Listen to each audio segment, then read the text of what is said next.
Hello, Vinutha, ನಾನು ರಾಜೇಶ್ವರಿ. ನಿಂತ ಹೊಸಿ ಮಾತಾಡಬೇಕಿತ್ತು.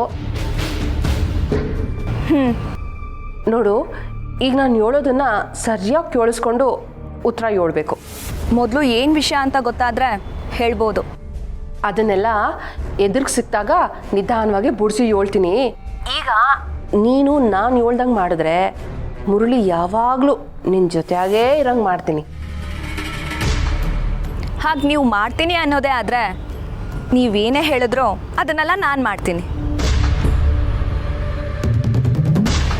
ಹಿಂಗೆ ಮಾಡು, ಮುರಳಿ ನಿನ್ನ ಜೊತೆಯಾಗೇ ಇರ್ತಾನೆ.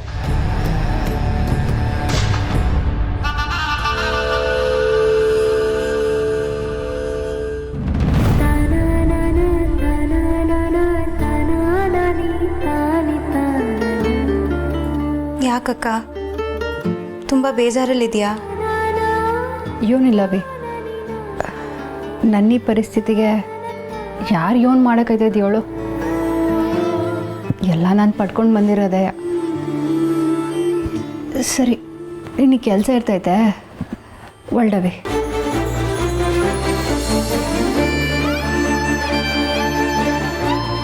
ಅಕ್ಕ, ನೀನು ಎಷ್ಟು ನೋವಲ್ಲಿ ಮಾತನಾಡ್ತಿದ್ಯಾ ಅನ್ನೋದು ನಂಗೆ ಚೆನ್ನಾಗಿ ಗೊತ್ತು. ನೀನು ಮುರಳಿ ಭಾವನ ಪ್ರೀತಿಸಿರೋದು ನಾನು ತುಂಬ ಹತ್ತಿರದಿಂದ ನೋಡಿದ್ದೀನಿ. ಹಾಗೆ ಮುರಳಿ ಭಾವನು ನಿನ್ನ ಎಷ್ಟು ಪ್ರೀತಿಸ್ತಾರೆ ಅನ್ನೋದು ನಂಗೆ ಗೊತ್ತು. ಆದರೂ ಅದೆಲ್ಲ ಸುಳ್ಳು ಅನ್ನೋ ಹಾಗೆ ನೀವಿಬ್ಬರು ಕಣ್ಮುಂದೆನೇ ದೂರ ಆಗ್ತಿರೋದು ನೋಡ್ತಿದ್ರೆ ಎಷ್ಟು ಸಂಕಟ ಆಗುತ್ತೆ ಗೊತ್ತಾ? ನೀನು ಯಾಕವಿ ನೊಂದ್ಕೋತದ್ಯಾ? ಬಿಡು, ಜೀವನ ನಡೆಸೋಕ್ಕೆ ಪಿರುತಿ ಅವಶ್ಯಕತೆ ಇಲ್ಲ. ನನಗಿದ್ರಾಗೆಲ್ಲ ಅರ್ಥ ಆಗಿರೋದು ಏನು ಗೊತ್ತಾ? ಸಂಸಾರದಾಗೆ ಕೆಲವೊಂದ್ಕಿತ ಪಿರುತಿ ಹೆಚ್ಚಾಗಿರ್ತೈತೆ, ಕೆಲವೊಂದ್ಕಿತ ಪಿರುತಿ ಇಲ್ಲದೇನೂ ಆಗಿರ್ಬೋದು. ಆದರೆ ಇದ್ರಾಗೆಲ್ಲ ಅರ್ಥ ಆಗಿರೋದು ಏನು ಗೊತ್ತಾ? ಕೊನೆ ತನಕ ಉಳ್ಕೊಳ್ಳೋದು ನಂಬಿಕೆ ಮಾತ್ರ ಅಂತ. ಆದರೆ ಅದನ್ನ ನಿಮ್ಮ ಭಾವ ಉಳಿಸ್ಕೊಳ್ಳಿಲ್ಲ. ಈಗ ನಾನು ಅವ್ರಿಗೆ ಏಟೇ ಅರ್ಥ ಮಾಡ್ಸಕ್ಕೆ ಹೋದ್ರು ಕೊನೆಗೆ ನಾನು ಸೋಲ್ತಾನೆ ಇರ್ತೀನಿ ಅನ್ನೋದು ನನಗೆ ಗೊತ್ತಾಗೈತೆ ಕಣವಿ. ಅಕ್ಕ ಪ್ಲೀಸ್, ನೀನು ಭಾವನ ಬಿಟ್ಟೇ ಬಿಡ್ತೀಯ ಅನ್ನೋ ಅರ್ಥದಲ್ಲಿ ಮಾತಾಡಬೇಡ. ಇಲ್ಲ ಕಣವಿ, ಬಿಡೋದೇ ಆಗಿದ್ದಿದ್ರೆ ನನಗೆ ಈ ದಿನ ಬೇಕಾಗಿರ್ಲಿಲ್ಲ. ಈಗ ನೀನು ಶ್ರೀ ಅವ್ರನ್ನೇ ತಕ್ಕ, ಅವ್ರು ನಿಂಗೆ ಬಲವಂತವಾಗಿ ತಾಳಿ ಕಟ್ಟಿದ್ರು ನೀನು ಇನ್ನೂ ಅವ್ರ ಜೊತೆಗೆ ಇದೆಯಾ? ಯಾಕೆ ಹೇಳು? ನಿನಗೆ ಅವ್ರ ಮ್ಯಾಕಿರೋ ನಂಬಿಕೆ. ಆದರೆ ನಂಬಿಕೆ ಅನ್ನೋ ಕೊಂಡಿಗೆ ಯಾವಾಗ ಪೆಟ್ಟು ಬೀಳ್ತೈತೋ ಆಗ ಸಂಸಾರ ಅನ್ನೋ ಕೊಂಡಿ ಕಳ್ಚಿ ಬೀಳ್ತೈತೆ. ಈಗ ಅಪ್ಪಯ್ಯನೇ ತಗೋ, ಗಂಡು ಮಕ್ಕಳು ಆದರೆ ಸಂಸಾರ ಚೆನ್ನಾಗಿರೋದು ಅನ್ನೋ ಮೂಢನಂಬಿಕೆಯಲ್ಲೇ ಅವನ್ನ ಬಿಟ್ಟೋಗಿದಲ್ವೇ? ಅಯ್ಯೋ ಅಕ್ಕ, ಯಾಕೆಲ್ಲ ಬಿಟ್ಟು ಹೋಗೋದ್ರ ಬಗ್ಗೆನೇ ಮಾತಾಡ್ತಿದ್ಯಾ? ನೀನು ಭಾವನ ಹತ್ರ ಒಂದ್ಸಲ. ಇಲ್ಲ ಕಣವಿ, ನಾನು ಎಲ್ಲಾದ್ರ ಬಗ್ಗೆ ಯೋಚನೆ ಮಾಡಿನೇ ಈ ನಿರ್ಧಾರಕ್ಕೆ ಬಂದೇವ್ನಿ. ದಿಟ ಹೇಳ್ಬೇಕು ಅಂದರೆ ಇದನ್ನೆಲ್ಲ ಹೇಳ್ದೆ ಮೇಸ್ರಿಗೆ ಅರ್ಥ ಆಗಬೇಕಿತ್ತು. ಹೋಗ್ಲಿ ಬಿಡು, ಅವಂಗೆ ಮಗಳು ಸಂಸಾರ ಹಿಂಗೆ ಆಗೋಗೈತಲ್ಲ ಅಂತ ಬೇಸರ ಇದ್ದೇ ಇರ್ತೈತೆ. ಅವ್ವ 7 ದಿನ ಬೇರೆ ಬೇರೆ ಕಾರಣಕ್ಕೆ ನೋವು ಅನುಭವಿಸ್ತಿದ್ಲು. ಈಗ ನನ್ನ ವಿಷಯಕ್ಕೂ ನೋವು ಅನುಭವಿಸೋ ಥರ ಆಗೋಯ್ತು. ನನ್ನ ನೋವನ್ನ ಅವಂಗೆ ಕಲ್ ಮನ್ಸು ಮಾಡಿಕೊಡ್ತೀನಿ. ಅವ್ವ ಹೇಳ್ದಂಗೆ ಕಾಲಕ್ಕೆ ಎಲ್ಲನೂ ಮರೆಸೋ ಶಕ್ತಿ ಐತೆ ಕಣವಿ. ಇದೆಲ್ಲ ಅದು 8 ದಿನ ನಡೀತಾಯಿತ್ತು, ನಡೀಲಿ.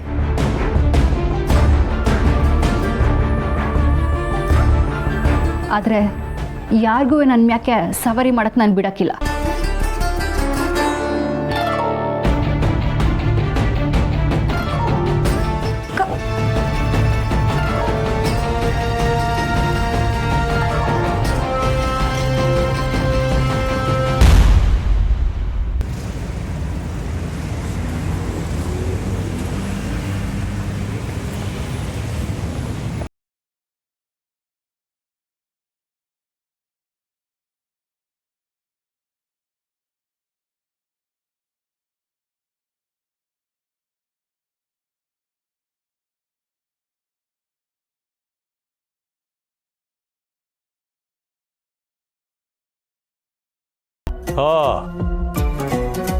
ಅಕ್ಕಿ ತೆನೆ ತಿಂದು ಹೊಟ್ಟೆ ತುಂಬಿಸ್ಕೊಂಡು ಜಮೀನಾಗೆ ಇಕ್ಕೆ ಬಿಟ್ಟು ಹೋಯ್ತಂತೆ.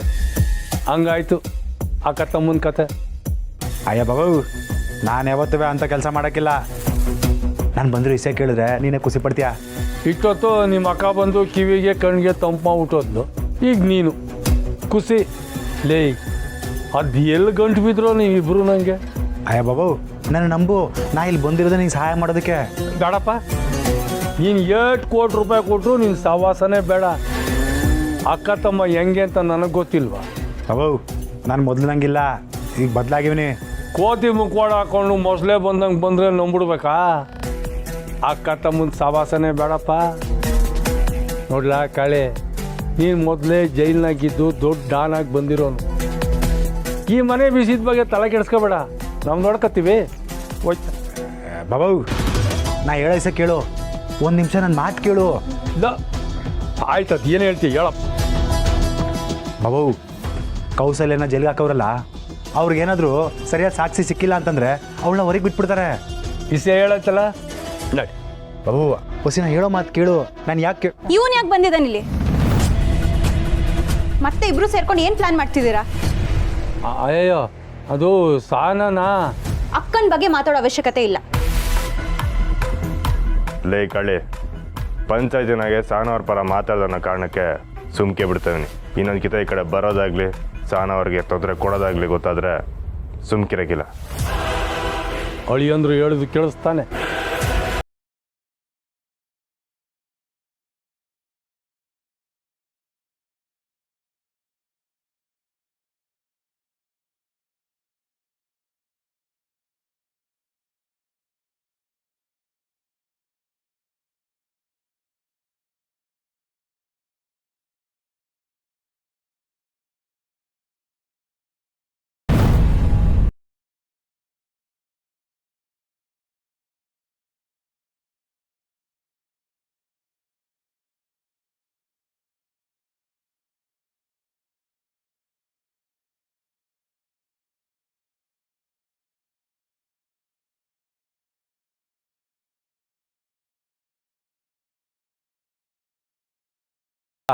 ಅದಕ್ಕೆ ವಾಪಸ್ ಬಂದು ಇಲ್ಲ ಕಾಯ್ಕೊಂಡು ಕೂತಿದ್ದೆ.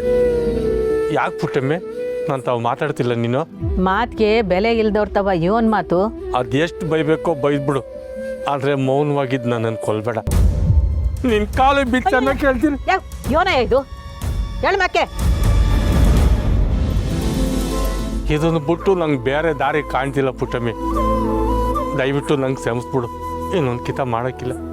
ಮನ್ಸ ತೆಪ್ಪು ಮಾಡಿದ್ರೆ ತಿತ್ಕೊಳ್ಳೋಕ್ಕೆ ಅವಕಾಶ ಕೊಡಬೇಕು, ಅದು ಧರ್ಮ. ಆದರೆ ಮಾಡಿದ ತೆಪ್ಪನ ತಿರುಗಿ ತಿರುಗಿ ಮಾಡ್ತಿದ್ರೆ ಆ ಕ್ಷಮೆಗೆ ಬೆಲೆ ಇರೋಕ್ಕಿಲ್ಲ. ಇದೊಂದು ಕಿತ ಪುಟ್ಟಮ್ಮಿ, ಸತ್ವಾಗ್ಲೂ ಇನ್ಮ್ಯಾಕೆ ಸತ್ಯ ಅನ್ನೋ ಪದಕ್ಕೆ ಒಂದು ತೂಕ ಇರ್ತದೆ. ಅದನ್ನ ನಿನಗೆ ಹೆಂಗೆ ಬೇಕೋ ಹಂಗೆ ಬಳಸ್ಕೋಬೇಡ. ಪುಟ್ಟಮ್ಮಿ, ಏನೋ ಆಗೋಗದೆ ಪುಟ್ಟಮ್ಮಿ. ಇಂಥ ಸಣ್ಣ ಸಣ್ಣ ತೆಪ್ಪುಗಳೇ ಮುಂದೆ ಬರೋ ದೊಡ್ಡ ಅನಾಹುತಕ್ಕೆ ಕಾರಣ ಆಗೋದು. ಕುಡಿಯೋದು ಬೇಡ ಅಂತ ಅನ್ಕೋತೀನಿ, ಆದರೆ ಹಾಳಾದ ಬುದ್ಧಿ ಒಂದೊಂದು ಕಿತ ಹಿಂಗೆ ಆಗೋಯ್ತದೆ. ಇನ್ನೊಂದ್ಸಲಿ ಕುಡಿಬೇಕು ಅನ್ಸಿದ್ರೆ ಆ ಕಡೆ ತಲೆನೇ ಹಾಕಕ್ಕಿಲ್ಲ. ಈಗ ಆಗಿರೋ ತಪ್ಪನ ಇದೊಂದು ಕಿತ ಹೊಟ್ಟೆಗೆ ಹಾಕೊಂಬಿಡು ಪುಟ್ಟಮ್ಮಿ. ನೋಡು, ಗಂಡ ಹೆಂಡತಿ ಮಧ್ಯೆ ತೆಪ್ಪು ಆದಾಗ ಕ್ಷಮಿಸು ಅಂತ ಕೇಳ್ತಾರೆ. ಕ್ಷಮಿಸೋದು ನಮ್ಮ ಧರ್ಮ. ಆದರೆ ಮತ್ತೆ ಅದನ್ನೇ ರೂಢಿ ಮಾಡ್ಕೋಬಾರ್ದಲ್ವೇ? ಈಗ ನಾನು ನಿನ್ನ ಕ್ಷಮಿಸ್ತೀನಿ ಅಂತ ಇಟ್ಕ, ತಿರ್ಗಾ ನೀನು ಈ ಕೆಲಸ ಮಾಡೋಕ್ಕಿಲ್ಲ ಅಂತ ಏನು ಗ್ಯಾರಂಟಿ? ಅದು ಕೊಟ್ಟು ಮಾತು ನಾವು ಉಳಿಸ್ಕೊಳ್ಳೋದು ಒಂದು ದೊಡ್ಡ ತಪಸ್ಸಿದ್ದಂಗೆ. ಅದು ನಿನ್ನಿಂದ ಆಗಕ್ಕಿಲ್ಲ ಬಿಡು. ನನ್ನ ಮಕ್ಕಳನ್ನ ಎದುರು ಹಾಕ್ಕೊಂಡು ನಿನ್ನ ನಾನು ಮನೆ ಒಳಗೆ ಸೇರಿಸ್ಕೊಂಡೆ. ಆದರೆ ಈಗ ನೀನು ಮಾಡ್ತಿರೋದೇನೋ ಕುಡಿಯೋಕ್ಕಿಲ್ಲ ಪುಟ್ಟಮ್ಮಿ, ಇನ್ಮೇಲೆ ಹಿಂಗೆ ಮಾಡೋಕ್ಕಿಲ್ಲ. ಏನು ಇವತ್ತು ಕುಡಿಯೋಕ್ಕಿಲ್ವಾ, ಇಲ್ಲ ಜೀವನ ಪೂರ್ತಿನೂ ಕುಡಿಯೋಕ್ಕಿಲ್ವಾ? ಕುಡಿಯೋದು ಬೇಡ ಅಂತ ಮನಸ್ಸಿನಾಗ ಅನ್ಕೋತೀನಿ, ಆದರೆ ಆಳಾದ ಬುದ್ಧಿ ಕೇಳೋಕ್ಕಿಲ್ಲ. ಕಣ್ಣು ಮನೆ ಕಡೆ ದಾರಿ ತೋರಿಸಿದ್ರೆ ಕಾಲು ಅಂಗಡಿ ಕಡೆಗೆ ಎಳ್ಕೊಂಡು ಹೋಯ್ತದೆ. ನೋಡಯ್ಯ, ಕುಡ್ಕರಿಗೆ ಕುಡ್ತ ಅನ್ನೋದು ಒಂದು ಚಟ, ಆದರೆ ಅವ್ರನ್ನೇ ನಂಬಿ ಬದುಕೋರಿಗೆ ಚಟ್ಟ. ಇದೆಲ್ಲ ನಿನಗೆ ಅರ್ಥ ಆಗಕ್ಕಿಲ್ಲ ಬಿಡು. ನಿನ್ನ ಮಾತು ಮುಗ್ದಿದ್ರೆ ನಾನು ವಾಳ್ತೀನಿ. ಪುಟ್ಟಮ್ಮಿ ನಾನು ಕುಡಿಯೋಕ್ಕಿಲ್ಲ. ನಿನ್ನ ಮೇಲೆ ಅಣೆ, ನನ್ನ ಮೇಲೆ ಅಣೆ. ನಿನಗೆ ಬುದ್ಧಿ ಹೇಳೋ ಶಕ್ತಿ ನನಗಿಲ್ಲ. ಒಟ್ನಾಗೆ ಕುಡಿಯೋದ್ರಿಂದ ಯಾರಿಗೂ ಒಳ್ಳೇದಾಗಕ್ಕಿಲ್ಲ. ಆಟೆಯ. ತಪ್ಪಾಯ್ತು ಪುಟ್ಟಮ್ಮಿ, ನನ್ನನ್ನು ತಪ್ಪು ದಾರಿಗೆ ಎಳೆಯೋ ಅಂಗಡಿ ದಾರಿಗೆ ಹೋಗೋದನ್ನೇ ಬಿಟ್ಬಿಡ್ತೀನಿ. ನಾನು ಬರ್ತೀನಿ ನಿನ್ನ ಜೊತೆ.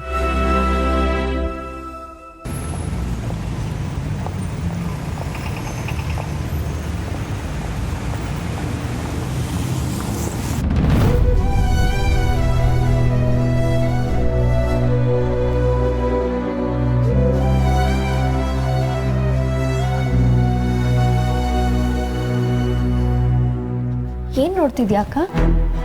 ಸುಮಾ, ಇದ್ರಾಗ ಕೆಲವೊಂದು ವಿಡಿಯೋ ಇಂಗ್ಲೀಷ್ನಾಗ ಐತೆ. ಇದನ್ನ ನಮ್ಮ ಭಾಷೆನಲ್ಲಿ ನೋಡೋಕ್ಕಾಗಿಲ್ವಾ? ನಂಗೆ ಇಂಗ್ಲೀಷ್ ಬರೋಕ್ಕಿಲ್ಲ ಕಣವಿ. ಇಡೀ ಪ್ರಪಂಚನೇ ಇಂಗ್ಲೀಷ್ನಾಗ ಐತೆ. ನಿಂಗೆ ಬತ್ತೈತಲ್ವಾ? ಸಂದ ಕಲ್ತ್ಕೊಳ್ಳವಿ. ನಾವು ಯಾರ ಮೇಲೂ ಅವಲಂಬಿಸ್ಬಾರ್ದು. ನಮ್ಮ ಕಾಲ ಮೇಲೆ ನಾವು ನಿಂತ್ಕೊಂಡ್ರೆ ನಮ್ಮ ತೀರ್ಮಾನಗಳಿಗೆ ಬೆಲೆ ಸಿಕ್ಕೋದು. ಸರಿನಾ? ಏನು ಅಕ್ಕ ಹಿಂಗೆ ಕುಯ್ತಾವಳೆ ಅಂತ ನೋಡ್ತಿದ್ಯಾ? ಅಯ್ಯೋ ಇಲ್ಲ ಅಕ್ಕ, ನೀನು ನನ್ನ ಹತ್ರ ಇಷ್ಟೆಲ್ಲ ಮಾತಾಡ್ತಿರೋದು ನನಗೆ ಖುಷಿನೇ. ನಾನು ಇಂಗ್ಲೀಷ್ ಕಲಿತೀನಿ ಕಣವಿ. ಇದ್ರಾಗೆ ಸಂದಾಗ ಇಂಗ್ಲೀಷ್ ಹೇಳ್ಕೊಡೋ ಇಡೀ ಆ ಕಡವಿ. ನಾನು ಹುಡುಕಿ ಹಾಕ್ಕೊಡ್ತೀನಿ ಅಕ್ಕ. ಆದರೆ ನೀನು ಏನು ತೀರ್ಮಾನ ತಗೊಂಡೆ? ಯಾವುದ್ರ ಬಗ್ಗೆ?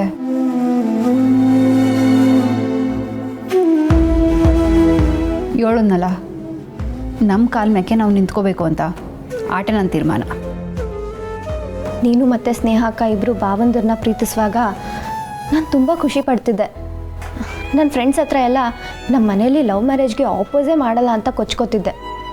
ಆದರೆ ಇವಾಗ ಗೊತ್ತಾಗ್ತಿದೆ ಏನಂತ. ಲವ್ ಮ್ಯಾರೇಜಲ್ಲಿ ಎಷ್ಟೆಲ್ಲ ಕಷ್ಟ ಇದೆ ಅಂತ. ನಾನಂತೂ ಲವ್ ಮಾಡಲ್ಲಪ್ಪ.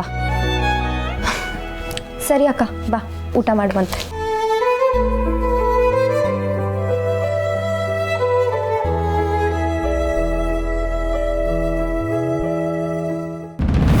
ಈಗಲಾದ್ರೂ ಗೊತ್ತಾಯ್ತೆ ಆ ಪುಟ್ಟಕ್ಕನ ಮನೆ ಸವಾಸ ಎಂಥದ್ದು ಅಂತ. ಅದಕ್ಕೆ ನನ್ನ ಮಗನು ಅವ್ರ ಮನೆಯಿಂದ ದೂರ ಇಕ್ಕಿರೋದು. ನಿಮ್ಮ ಮದುವೆಗೆ ಮುಂಚೆ ನಿಮ್ಮ ಅಮ್ಮಂಗೆ ಹೇಳಿದ್ದೆ, ಆದರೆ ನೀವೇ ಕೇಳಲಿಲ್ಲ. ಆದರೂ ಇದು ತೀರಾ ಅತಿ ಆಯಿತು. ಯಾರನ್ನ ಕೇಳಿ ಕಂಪ್ಲೇಂಟ್ ಕೊಟ್ರು ಇವರು?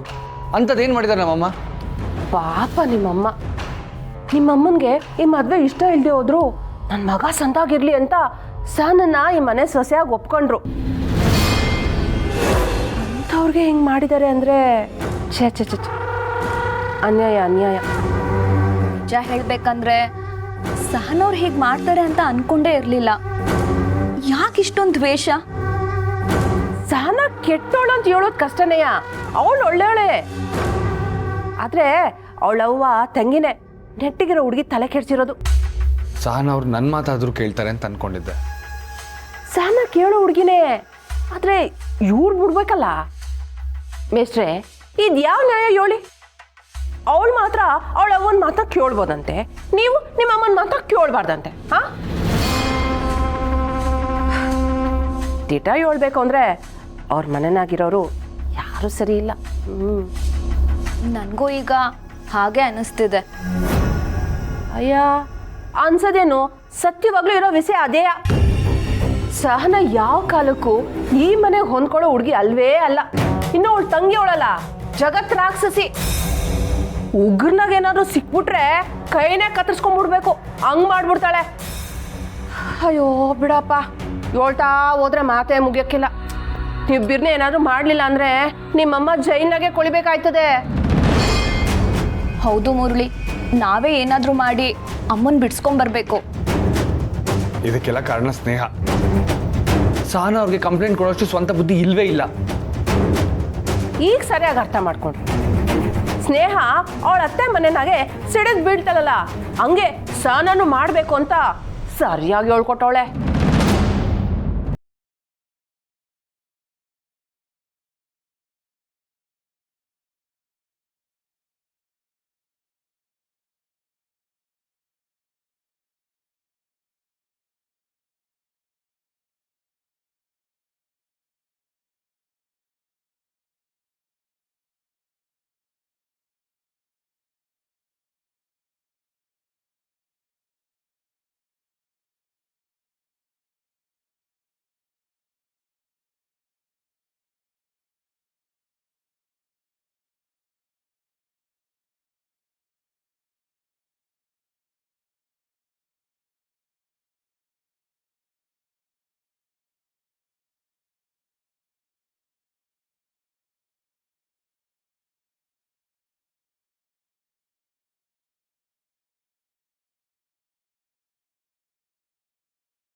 ನನ್ನಿಂದ ಏನು ಉತ್ತರ ನಿರೀಕ್ಷೆ ಮಾಡ್ತಿದ್ದೀರ ಅಂತ ನಂಗೆ ಗೊತ್ತು. ಅವ್ವ, ಜೀವನದ ಆಗೋದೆಲ್ಲ ಒಳ್ಳೇದಕ್ಕೆ ಅಂತ ನೀವು ತಾನೇ ಹೇಳೋದು. ಹಂಗಂದ್ಕಂಡೆ ಸಾನ ಅಲ್ಲಿರೋದು ಬೇಡ ಅಂತ ನಮ್ಮ ಮನೆಗೆ ಕರ್ಕೊಬಂದದ್ದು. ಒಬ್ಬ ಹೆಣ್ಮಗಳಾಗಿ ಆವತ್ತು ನಾನು ಅಲ್ಲಿ ನಡ್ಕೊಂಡಿದ್ದು ನಂಗೆ ಸರಿನೇ ಅನಿಸ್ತದೆ. ಆದರೆ ನನ್ನ ಮಗಳ ಬದುಕಿನ ಬಗ್ಗೆ ಯೋಚನೆ ಮಾಡಿದಾಗ ತಾಯಿಯಾಗಿ ಹೆದರಿಕೆ ಆಯ್ತದೆ. ಅವ್ವ, ನಿಮ್ಮ ಬಾಯಿನಾಗ ಇಂಥ ಮಾತು ಬರಲೇಬಾರ್ದು. ಬದುಕೆ ನಾಚ್ಕೊಳ್ಳಂಗೆ ಸವಾಲು ಹಾಕಿ ಎಲ್ಲರೂ ಎದುರಿಸಿ ಬದುಕ್ದವ್ರು ನೀವು ಸಾನವ್ರಿಗೆ ಧೈರ್ಯ ಹೇಳ್ಬೇಕಲ್ವೇ? ನಮ್ಮ ಸಾನ ಯೋಟೆ ಕಷ್ಟ ಬಂದ್ರೂ ಎಲ್ಲ ನುಂಗ್ಕೊಂಡು ನಿಭಾಯಿಸೋ ಹುಡುಗಿ. ಅವಳೇ ಹಿಂಗೆ ಕಟುವಾಗಿ ಮಾತಾಡ್ತಾಳೆ ಅಂದರೆ ಅವಳ ಜೀವಕ್ಕೆ ಸ್ಯಾನ ನೋವಾಗದೇನೋ ಮಾತನ್ನ ನಾವು ಒಪ್ಕೋಬೇಕು. ಆದರೂ ಕೌಸಲ್ಯ ಅವ್ರ ಮೇಲೆ ದೂರು ಕೊಡೋದು, ಜೈಲ್ಗೆ ಹಾಕ್ಸೋದು, ಇದೆಲ್ಲ ನಂಗೆ ಯಾಕೋ ಸರಿ ಕಾಣ್ತಿಲ್ಲ ಕಣಪ್ಪ. ತೆಪ್ಪಿಗೆ ಶಿಕ್ಷೆ ಆಗಲಿಲ್ಲ ಅಂದರೆ ಮಾಡಿರೋ ಅಪರಾಧ ಅರ್ಥ ಹಾಕಿಲ್ಲ. ಅವ ಒಂದೆರಡು ದಿನ ಜೈಲ್ನಾಗಿದ್ದು ಬರಲಿ, ಮನೆಯಾಗ ಬಂದಿರೋ ಸೊಸೆ ಮಗಳಂಗೆ ಅಂತ ಅರ್ಥ ಆಯ್ತದೆ. ಸಮಸ್ಯೆ ಶುರುವಾದಾಗಲೇ ಇದನ್ನು ಬಗೆಹರಿಸ್ಕೋಬೇಕಾಯ್ತು ಕಣಪ್ಪ.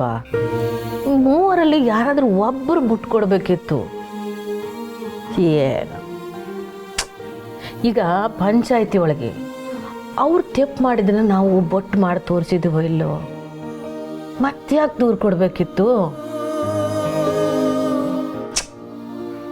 ಅವ, ನೀವು ಸಂಬಂಧಗಳನ್ನ ಉಳಿಸ್ಕೊಳ್ಳೋಕ್ಕೆ ಹಿಂಗೆ ಮಾತಾಡ್ತಿದ್ದೀರಿ. ಈ ಓಡ್ತಿರೋ ಜಗತ್ನಾಗೆ ಒಂದ್ಕಿತ ಸಹನವ್ರ ಜಾಗದಾಗೆ ನಿಂತು ಯೋಚನೆ ಮಾಡವ. ಹೆಣ್ಮಕ್ಳನ್ನ 7 ದಿನ ಅಂತ ಈ ಕಷ್ಟ ಅನುಭವಿಸ್ಬೇಕು. ನೀವು ಸಹನವ್ರ ಮ್ಯಾಗ ಕೋಪ ಮಾಡ್ಕೊಳೋದು ತೆಪ್ಪ ಹಾಕಿಲ್ವೇ? ನೋಡಪ್ಪ, ನಿಮ್ಗೆಲ್ರಿಗೂ ತೆಪ್ಪ ಕಾಣಬೈದು, ಆದರೆ ನಾನು ಯಾವತ್ತೂ ಹೆಣ್ಮಕ್ಳು ಪರವಾಗೆ. ಅತ್ತೆ ಮನೆಗೆ ಸಂಸಾರ ಸರಿಯಾಗಿ ನಡ್ಕೊಂಡು ಹೋಗ್ಬೇಕು ಅಂದ್ರೆ ಸಣ್ಣ ಪುಟ್ಟ ಕಷ್ಟಗಳು ಬಂದರೆ ಹೊಂದ್ಕೊಂಡು ಹೋಗಿ ಅಂತ ಹೇಳ್ತೀವಿ. ಹಂಗಂದ್ಬಿಟ್ಟು ಜೀವಕ್ಕೆ ತೊಂದರೆ ಆದರೂ ಚಿತ್ರಹಿಂಸೆ ಕೊಡ್ತಾಯಿದ್ರು ಹೊಂದ್ಕೊಂಡು ಹೋಗಿ ಅಂತ ಹೇಳ್ತೀನ? ಹೇಳೋಕ್ಕಿಲ್ಲ. ಅದನ್ನು ಎದುರಿಸಿ ನಿಲ್ಲಬೇಕು. ಈಗ ಪಂಚಾಯತಿ ಒಳಗೆ ಅವ್ರು ಮಾಡಿದ ತೆಪ್ಪನ್ನ ನಾವು ಜನಗಳ ಮುಂದೆ ಬೆಟ್ಟು ಮಾಡಿ ತೋರಿಸಿದ ಮ್ಯಾಕೆ ತಿರ್ಗಾ ಅದೇ ತೆಪ್ಪು ಮಾಡೋಕ್ಕೆ ಅವ್ರು ಎದುರ್ಕೊಳ್ಳೋಕ್ಕಿಲ್ಲೇನಪ್ಪ? ಸರಿಯಾಗಿ ಹೇಳಿದ್ರವ. ನೀವು ಹೇಳ್ತಿರೋದು ಸಹನವ್ರು ಮಾಡ್ತಿರೋದೆಲ್ಲ ಒಂದು ಲೆಕ್ಕದಾಗ ಸರಿಯಾಗೇ ಐತೆ.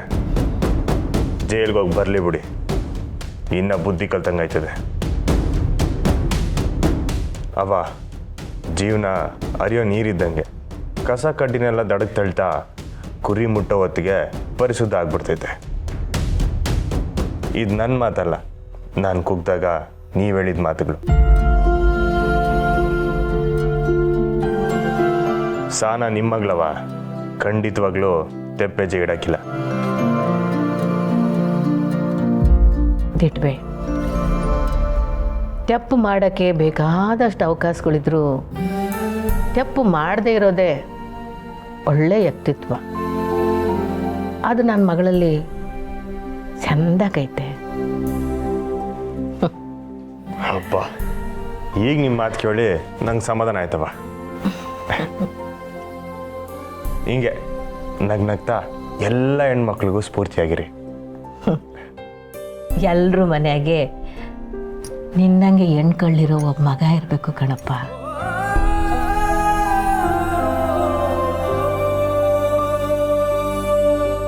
ಅವ್ವ ಇಷ್ಟಕ್ಕೆ ಒಪ್ಕೊಂಡ್ಬಿಟ್ಲಾ? ನಾನೇನಾದರೂ ಹೇಳಿದಿದ್ರೆ ನನ್ನ ಚೆನ್ನಾಗಿ ಬೈದಿರೋಳು. ಮಿಸ್ಸು, ಅವಂಗೆ ಇಸಿದಾಗಿದ್ದು ಭಯ. ಆ ಭಯ ಹೋಗ್ಸೋ ಧೈರ್ಯವಾದ ಮಾತು ಬೇಕಾಗಿತ್ತು, ಅದು ನಾನು ಹೇಳಿದೆ. ಅವಂಗೆ ಸಾನವ್ರ ಜೀವನ ಮುಂದೆ ಹೆಂಗೇನೋದ್ರ ಬಗ್ಗೆ ಚಿಂತೆ ಐತೆ. ಅದನ್ನು ನಾವು ತೆಪ್ಪು ಅಂತ ಹೇಳೋಕ್ಕಾಗಿಲ್ಲ. ಇದಕ್ಕೆಲ್ಲ ಇರೋದು ಒಂದೇ ಪರಿಹಾರ, ಮುರಳಿ ಬಾಬಾ ಸರಿ ಹೋಗಬೇಕು.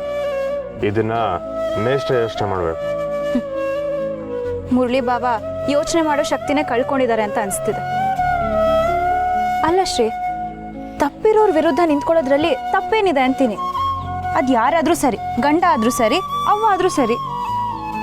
ಅಂದ್ರೆ ಮುರಳಿ ಮೇಷ್ಟ್ರು ಇನ್ನು ಅವ್ರ ಅವ್ವನ ಪರನೇ ಅವರೇ ಅಂತನಾ? ಅದೇ ನಿಜ. ನಮ್ಮ ಬದುಕಲ್ಲಿ ಅಪ್ಪ ಅಮ್ಮನೇ ಎಲ್ಲ, ಅದನ್ನ ನಾನು ಒಪ್ಕೋತೀನಿ. ಆದರೆ ಅವ್ರು ತಪ್ಪು ಮಾಡಿದಾಗಲೂ ಅವ್ರ ಪರ ವಹಿಸ್ಕೊಂಡು ಮಾತಾಡೋರು ಕಂಡ್ರೆ ನಂಗೆ ಆಗಲ್ಲ.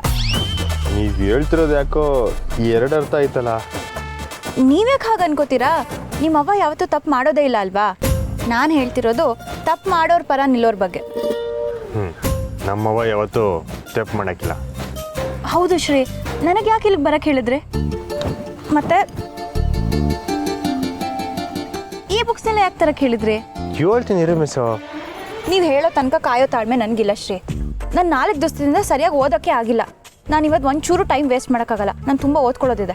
ನಿಮ್ಗೆ ಓದ್ಕೊಳ್ಳೋಕ್ಕೆ ಸಹಾಯ ಆಗಲಿ ಅಂತಲೇ ಒಂದು ಜಾಗ ಕರ್ಕೊಂಡು ಹೋಗ್ತೀನಿ. ಅದೇ ಎಲ್ಲಿಗೆ? ಈ ಬೇಜಾರೆಲ್ಲ ಆ ಜಾಗ ನೋಡಿದ ತಕ್ಷಣ ಹಂಗೆ ಓಡೈತದೆ ಅಂತ ಜಾಗ ಕರ್ಕೊಂಡು ಹೋಗ್ತೀನಿ. ಬರ್ರಿ.